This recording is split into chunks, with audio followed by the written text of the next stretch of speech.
জীবনে কখনো হতাশ হবেন না। জীবনে যাই হয়ে যাক না কেন কখনো হতাশ হবেন না। মনে রাখবেন আল্লাহ আপনার রব, আল্লাহ আপনার সাথে আছেন ইনশাআল্লাহ।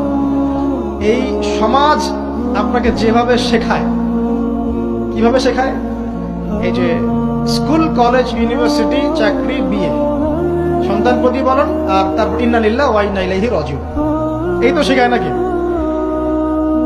সবসময় মনে রাখবেন যে আল্লাহ রাব্বুল আলামিনের পরিকল্পনাই আপনার উপরে সবচেয়ে বেশি অগ্রাধিকার যোগ্য, সমাজের পরিকল্পনা নয়।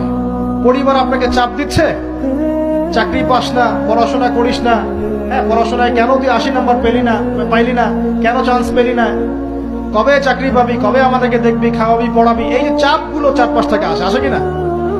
এতে করে অনেক যুবক দেখা যায় মাদকাসক্ত হয়, অনেকে দেখা যায় আত্মহত্যা করছে, ইদানিং করছে কিনা ভাই? এই শব্দটা থেকে আমি এই পয়েন্টটা আজকে লিখেছিলাম যে ভুলেও আল্লাহর প্রতি বিশ্বাস এবং তাওয়াক্কুল হারাবেন না। সমাজ যেভাবে শেখায়, সমাজ চারপাশে যে চাপ আপনাকে দিচ্ছে, এই চাপে নিজে গা ভাসিয়ে দিবেন না।